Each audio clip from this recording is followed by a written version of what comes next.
ताली मारेंगे, आप बोलेंगे स्पीच भी दो। माय गॉड, डायलॉग दे दे तो कितने आसानी से पढ़ लेता हूँ, बोल देता हूँ। आप क्या, कोई कागज नहीं, कुछ नहीं, क्या बोलूंगा कुछ समझ में नहीं आ रहा है। My respected president, my respected minister and all the best people, respected people on dais, respected people in the audience and my colleagues, बस इतना ही कहूंगा कि इस मंच पर मैं पहले 3 बार आ चुका हूं आप लोगों की दुआ से।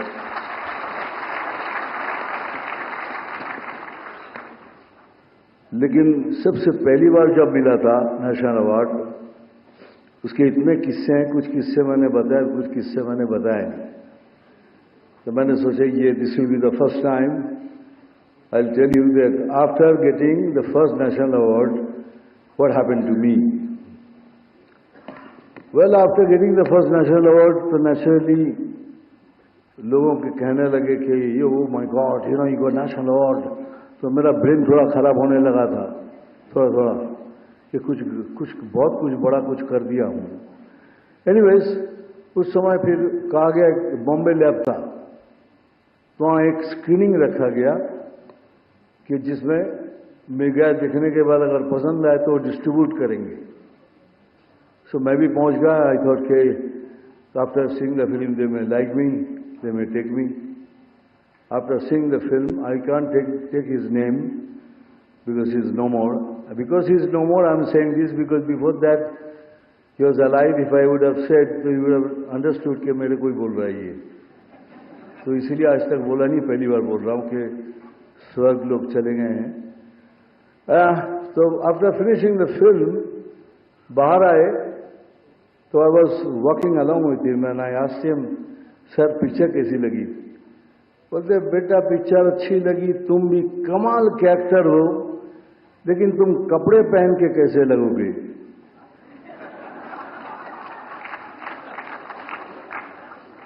मैं 1 मिनट के लिए चौंक गया कि मैं उनके सामने बगैर कपड़े के खड़ा हूं।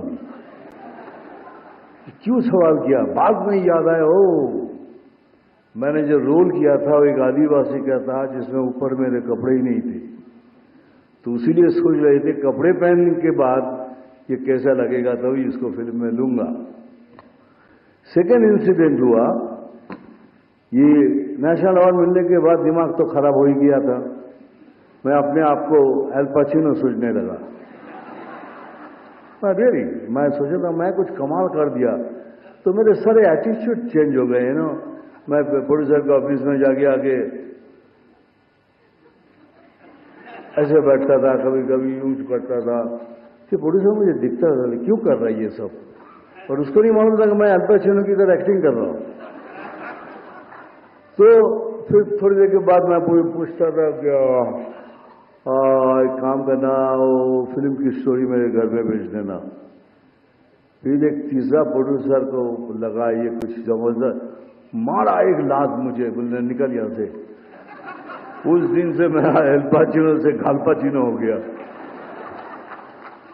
मैं समझ गया कि मुझसे गलती होगी, अब मेरे को कोई काम वाम नहीं देगा, क्योंकि द बिगेस्ट प्रॉब्लम मेरे साथ जो था, एक्टर तो सबने मान लिया था बिकॉज ऑफ माई कॉम्प्लेक्शन।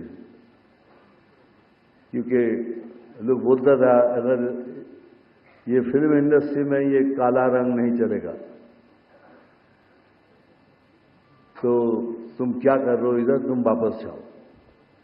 तो मैं रास्ते में जाता था, ये कालिया, जितने हो सके आप, यू कैन अंडरस्टैंड, अपमान जितना हो सके। तो मैं सोचने लगा मैं करूं क्या।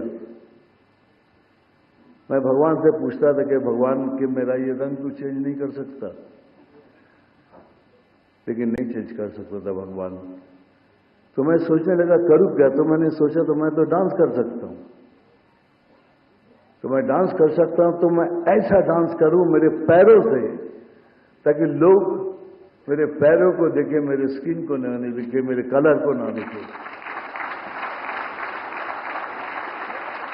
और मानिए मैंने एग्जैक्टली वही किया। आप मेरी फिल्म देखिए, सब फिल्मों में पैरों से डांस किया।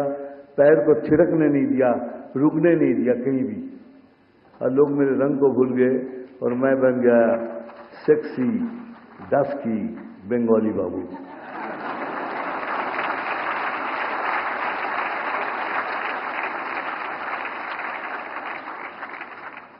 मैं बहुत शिकायत करता था भगवान से, बहुत, क्योंकि my life is not on platter. जो कुछ भी मुझे मिला है स्ट्रगल करके मिला है। I didn't get it just like that. तो मैं भगवान से कहता था, तूने नाम दिया, शोहरत दी, फिर इतनी तकलीफ क्यों दे रहा है? हर चीज में क्यों तकलीफ? बहुत शिकायत करता था। तो एक दिन मैं ऐसे ही सोच रहा था कि शायद यही तरीका होगा, लेकिन नहीं, ऐसा तरीका नहीं था। आज ये अवार्ड मिलने के बाद मैं शिकायत करना छोड़ दिया।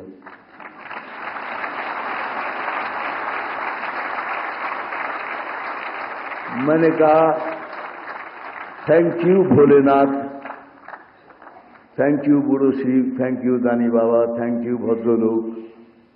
कलकत्ता में नीमतला से एक पुराना सा मंदिर है, जहाँ एक 10 फीट ऊंचा एक शिवलिंग है, जहाँ सीढ़ियों से चढ़ के जाके पानी देना पड़ता है। मैं कितने साल मुझे याद नहीं, मैं उनकी सेवा किया।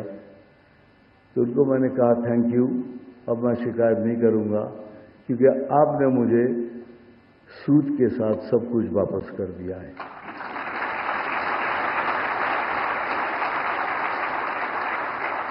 मुझे मालूम है अगर ये मैं नहीं कहूंगा तो यहाँ जितने हैं, यहाँ जो सारे हैं ना बैठे हुए इधर, इन लोगों ने कहा कि दादा आपको जो कुछ भी कहे, लेकिन आपको ये कहना जरूरी है कि जो यंग लड़के लोग आ रहे हैं फिल्म लाइन में, उनको आप क्या कहना चाहिए।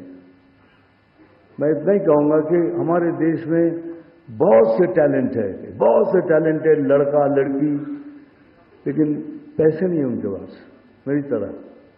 They don't have money. लेकिन मैं उनको कहूंगा हिम्मत नहीं हारना, पैसा नहीं भी हो, हिम्मत नहीं हारना, और सपना जरूर देखना। सपना जरूर देखना, लेकिन इतना याद रखना, खुद सो जाना, लेकिन सपनों को कभी सोने नहीं देना।